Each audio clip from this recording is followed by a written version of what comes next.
This is your host, Fred Buscanti. A warm welcome to Rendlesham UFO.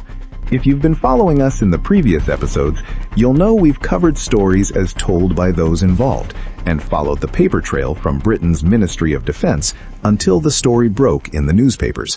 However, what is sometimes overlooked is the U.S. military were not the only ones to witness something strange going on in Suffolk during the Christmas holiday period of 1980.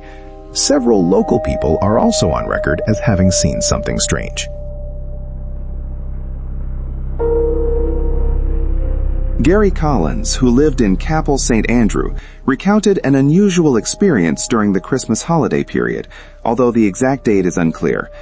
While returning home through Capel Green, he noticed a bright light illuminating the road. He stopped his vehicle and saw a large triangular object hovering about 60 meters above him, roughly 10 meters wide, and emitting a low but distinct humming sound. Gary described the craft as having portholes underneath and observed what he could only describe as liquid dripping from it, reminiscent of melting ice, something noted by Colonel Halt in his own sighting. The next day, when Gary went to visit the forest, he encountered a roadblock formed by two U.S. military trucks. He was informed that there had been an aircraft accident. Having some friendly relations with U.S. servicemen, one confided in him that a UFO had landed in a field where soldiers had surrounded it, and strange entities appeared to be repairing the craft. Gary said he never saw this serviceman again and could not contact him afterward. Whether his story is true remains uncertain, especially since Gary first came forward in the late 1990s, by which time much information about the Rendlesham incident was already circulating. We'll move on to another local, Gerry Harris, who lived in a small house with a clear view of both Woodbridge and Bentwaters air bases. Late on December 25th or 26th, 1980, he's been inconsistent on this date in interviews, despite claiming it was the night of his wife's birthday. As he was about to turn in for the night, he noticed several lights going and moving about this way and that way above the tree line of the forest for about 45 minutes. Then two of the lights sped off and vanished. Another light hovered and then went straight down into the trees as if it had crashed. Gerry recalls that there was noticeable activity on the bases, which was very unusual at this time of night, especially around Christmas. He also saw what he assumes was the original light that sank into the forest climb back up above the tree line and then disappear in seconds. Harris owned a vehicle repair business near the bases, and many of the American servicemen were customers of his. Two vehicles owned by UASF security police were in his shop for minor repairs over the Christmas period. However, once New Year arrived, he found it strange no one had contacted him about collecting them. Eventually, after making his own inquiries, he was told by their wives that their husbands had been relocated after witnessing something they should not have seen. That last comment would seem rather contradictory. Why would any U.S. servicemen's wives be still in Britain while their husbands had been moved on elsewhere? But Gerry appears to have witnessed something odd.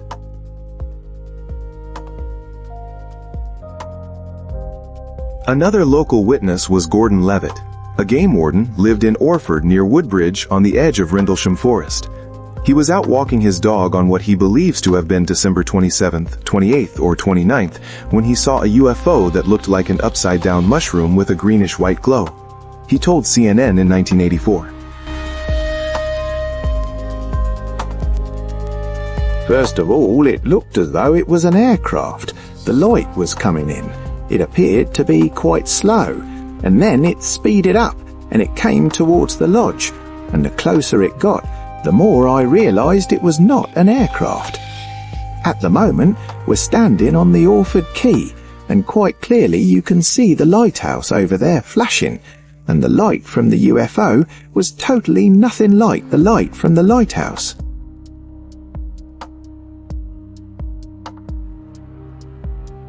The craft was silent and heading in the direction of RAF Bentwaters and RAF Woodbridge. Although his dog began acting strangely at the time, there was no truth in any of the reports across the web that his dog died shortly after the encounter.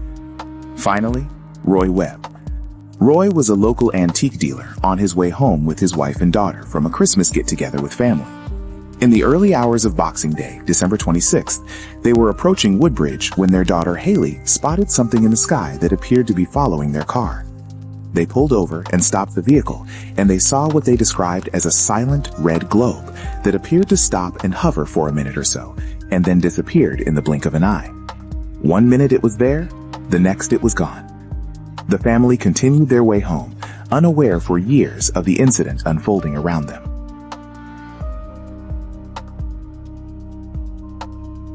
There was also a story from Vince Thurkettle, a forestry worker at the time, who lived in a cottage in the forest.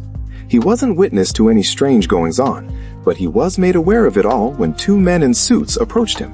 He told BBC in 2010. There were many whispers in the forest straight after the incident, mostly about a burnt area. But one of the things that's quite important when you've got very few facts is that there was no crash site. I don't believe anything crashed in the forest. At the time, it was really exciting. Straight after the event, I was out chopping wood one morning. A car pulled up, two young men get out, English, wearing suits, very polite, asking me if I'd been out, as there'd been a report of red lights in the forest. Had I seen anything? No. And then they went, and I thought they were reporters. Something will come out in the East Anglia Daily Times. And nothing did. And I thought, I wonder who they were. I later found out they'd been visiting everybody. Now, the critical things about this is weeks before the Colonel Holt memo. So quietly, somebody was looking into this immediately afterwards, and they were British, long before the Holt memo, long before the rumours got going.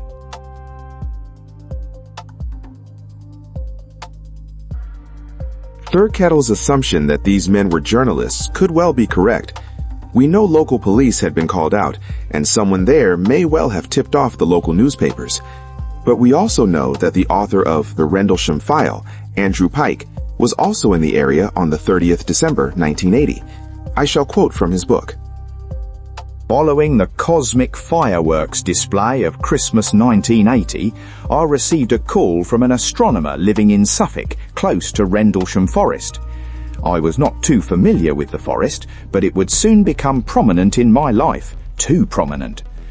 I was informed that during Christmas, many locals had seen strange red plasma balls of light in and around the forest. Moreover, there were rumours that military personnel had been chasing these around at night. This sounded intriguing, so December 29th, 1980, I met with my friend, and on the following night we went to investigate. I only had a few days to spare, but it meant I could have a New Year break, if nothing else. I left the Rendlesham Forest area on January 3rd, 1981, having seen very little in the way of plasma glows, but I would find I had to return again to the area on January 6th. The first night I was able to enter the forest to observe what might be happening was shortly after sunset on December 30th. The initial reports of red plasma balls were also accompanied by reports that something had fallen into, maybe even having exited the North Sea off the Suffolk coast at about 9 p.m. on Christmas night, and that possibly something had also fallen into Rendlesham Forest, damaging treetops as it entered. There were also at least 2 sightings of UFOs which appeared triangular in shape at that stage. Pike never explains how his astronomer friend knew that many locals had seen red plasma balls of light and military personnel had been chasing them around. If Pike had been informed during Christmas, as he states, then it would seem that what was going on in the forest was not only being monitored by the U.S. airmen on the bases. Pike does not confirm who he was working for in his book, only that he was working on a physics project.